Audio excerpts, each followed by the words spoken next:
Le 1er mai est célébré aujourd'hui par les travailleurs. En Côte d'Ivoire, 5 centrales syndicales ont exprimé leurs doléances.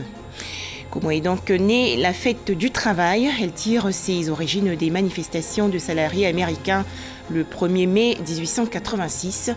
On en parle ce soir. Bonsoir à tous, bienvenue.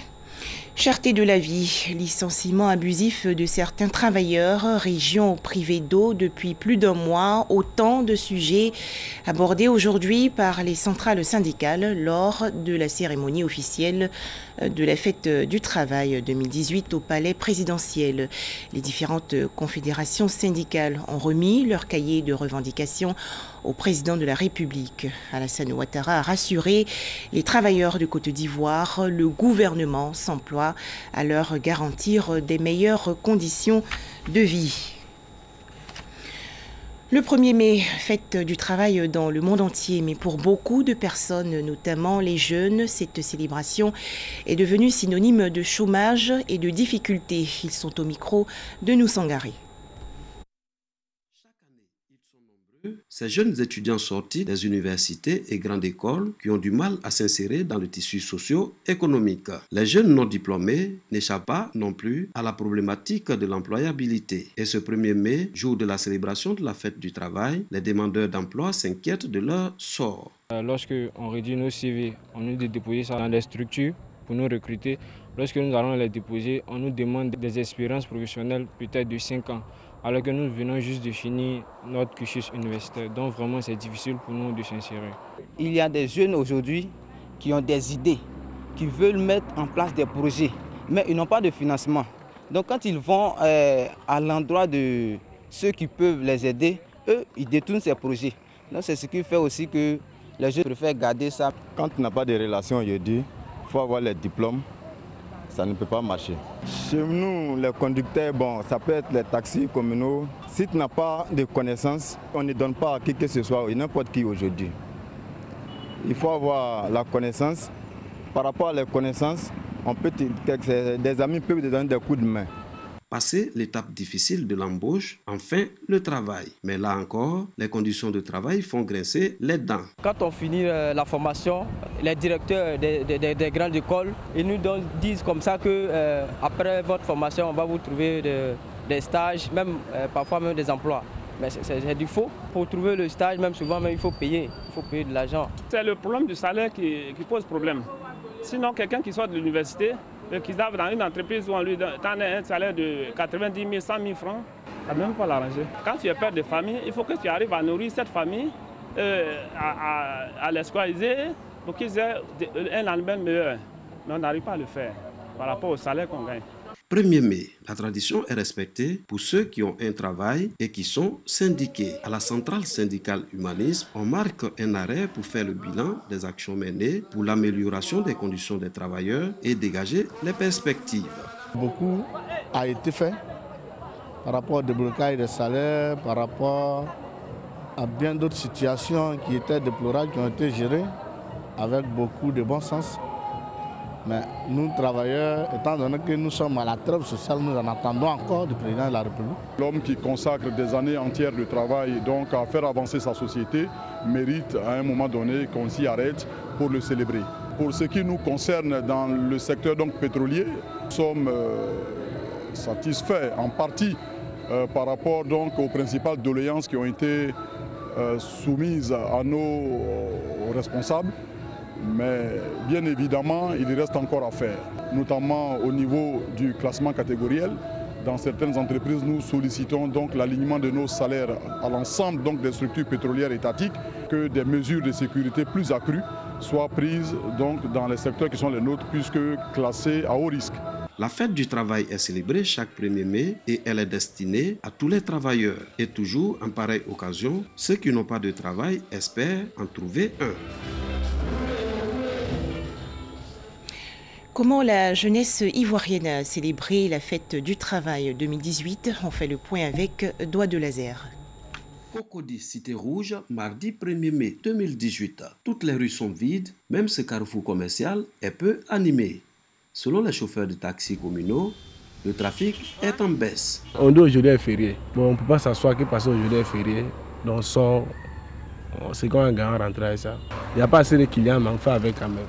Si à Cocody, les rues sont vides, tel n'est pas le cas à Adjamé. Ici, au Carrefour Liberté, les rues sont bourrées de monde. Commerçants et chauffeurs sont en activité. Mori Keita, syndicat chargeur, sur la ligne Adjamé-Makori et ses amis assurent le travail quotidien. Pour eux, la fête du travail est une célébration qui ne concerne que les fonctionnaires. La journée, le gouvernement ne nous paye pas. Il faut qu'on se débrouille pour gagner. Quand on dit vol, c'est pas qu'il n'y a pas de travail. Ok, si il y a travail, là, tout le monde va travailler. Les jeunes ont besoin de travail. De toute façon, les fonctionnaires sont allés défiler devant le président. Nous aussi, on va les défiler aussi. C'est fait pour tout le monde, mais nous, on ne nous considère pas. C'est ceux qui vont dans les bureaux, on les invite. Chez nous, il n'y a pas de fête de travail. Tous les jours, c'est les jours de travail. C'est mon jour aujourd'hui. Demain, j'aurai l'occasion de fêter ma fête à ma manière. Nous sommes les gouillères. Les travailleurs, ça, c'est pour ceux qui s'arrêtent devant les banques. Sinon, nous sommes les gouillères. Donc, nous, cette fête-là ne nous appartient pas. Ici, au moins, tu gagnes de quoi? Les 5 francs, les 10 francs, ça nous suffit. Les temps sont durs, vraiment durs. Sinon, dans les années passées, on se reposait. Mais maintenant, si tu te reposes un jour, ça veut dire qu'un jour, tu ne manges pas. Aujourd'hui, je ne savais pas qu'il y a fête, mais ce matin-là, on m'a dit, il y a férié. Fête-là est devenue comment maintenant? On ne sent rien. Surtout avant, la veille même, là, tu sais qu'il y a fête. Qu'ils revoient le temps de Oufoué, ils n'ont qu'à revenir sur les attitudes que Oufoué faisait avec les commerçants, les vendeuses. Le 1er mai de chaque année est consacré à la fête du travail, une occasion pour les travailleurs du public et du privé de marquer un arrêt pour faire le bilan des acquis et également faire des doléances à l'État et à leurs employeurs pour l'amélioration de leurs conditions de vie et de travail. Les travailleurs des secteurs publics et privés célèbrent aujourd'hui la fête du travail 2018. Mais comment est né cet événement? Eh bien, la célébration du 1er mai tire ses origines des manifestations des salariés américains à Chicago le 1er mai 1886. Ils réclamaient la journée de travail de 8 heures. Les explications de Ami Koulibaly. Le 1er mai, fête du travail, tire ses origines dans l'histoire du monde ouvrier. Le point de départ est le samedi 1er mai 1886. Ce jour-là, à Chicago, un mouvement revendicatif pour la journée de 8 heures est lancé par les syndicats américains alors en plein développement. Une grève suivie par 400 000 salariés paralyse de nombreuses usines. La date du 1er mai n'est pas choisie au hasard. Il s'agit du Moving Day, le jour où traditionnellement les entreprises américaines réalisent les calculs de leur année comptable. Le mouvement se poursuit et le 4 mai, lors d'une manifestation, une bombe est jetée sur les policiers qui ripostent.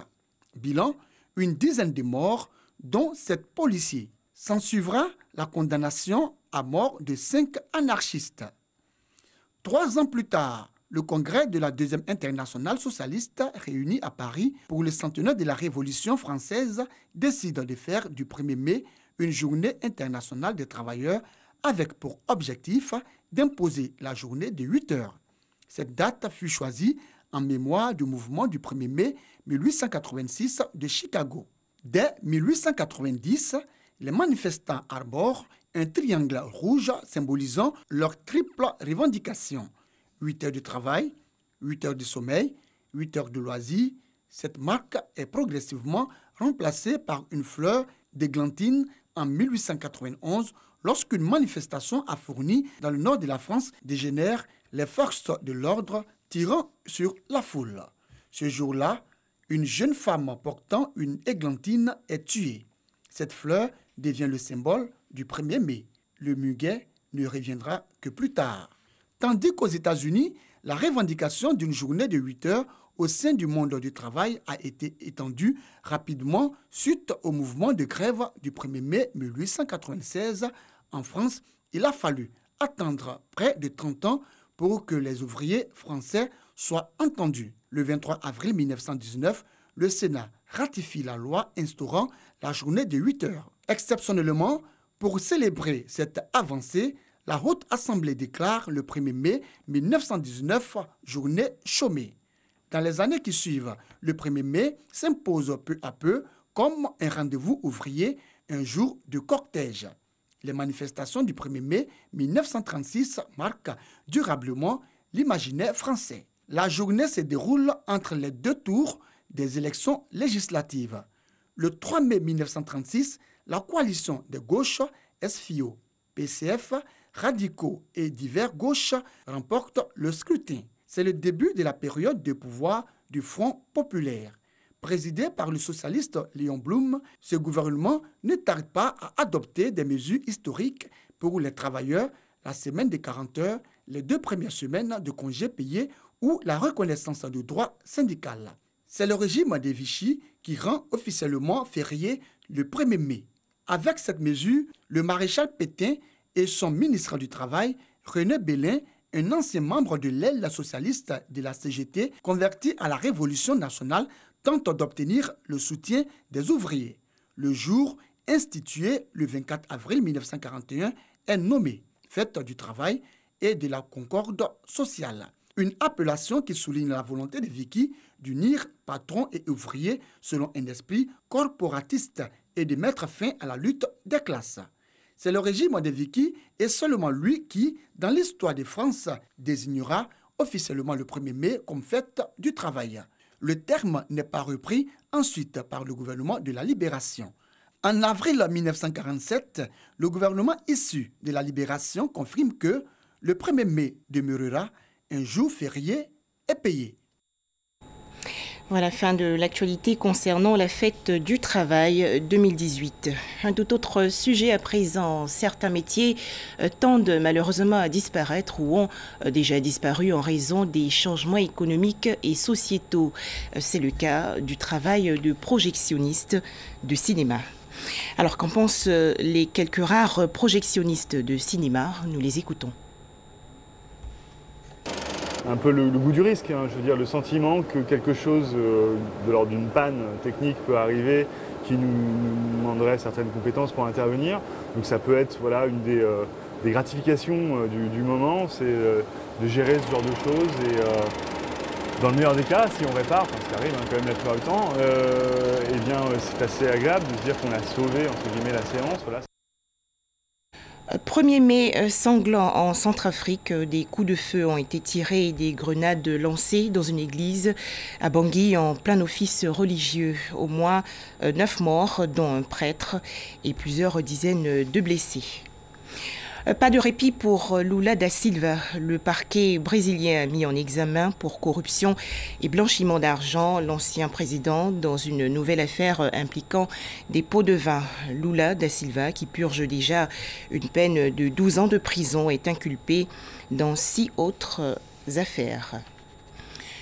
La Pologne se débarrasse de ses monuments communistes. Il s'agit pour le pays d'effacer toute trace du régime totalitaire imposé par l'armée soviétique. Pendant près de 70 ans, ce monument à la gloire des soldats de l'armée rouge a dominé la grande place de Legnica dans le sud-ouest de la Pologne. Mais comme beaucoup d'autres, il a fini dans un autre pot. C'est le résultat d'une loi de décommunisation introduite par le pouvoir conservateur polonais. En Pologne, il n'y a pas de place ni pour des statues de Staline, ni pour des statues de Hitler.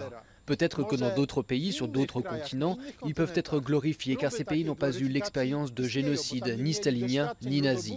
Mais nous avons vécu ces expériences. Presque 30 ans après la chute du rideau de fer, des dizaines de monuments communistes se dressent encore à travers le pays. Du palais de la culture et des sciences à Varsovie aux statues de soldats de l'armée rouge, en passant par des obélisques et des chars, certains Polonais y sont attachés. Il a toujours été ici. Toute mon enfance, on a joué autour, au chat et la souris ou à cache-cache. Il n'a jamais dérangé personne. Ça a toujours été une attraction. Moscou y voit un signe d'ingratitude. Le parti de Jarosław Kaczyński, un objectif politique. Le PiS ne s'attaque d'ailleurs pas qu'aux monuments. Il voudrait aussi rétrograder les anciens généraux communistes, qu'ils soient vivants ou morts. C'est sans précédent dans l'histoire de la Pologne. Les rétrogradations n'ont jamais eu lieu. ni après la Première Guerre mondiale, ni après la Deuxième. Et s'il y en a eu, elles étaient motivées par des actes de trahison, et c'était aux tribunaux d'en décider. Désormais, de nombreuses places attendent de nouveaux héros. À Varsovie, un monument à la gloire des victimes du crash de Smolensk en 2010, dont le président Lech Kaczynski vient d'être inauguré. Merci de nous avoir suivis. Excellent 1er mai à tous les travailleurs.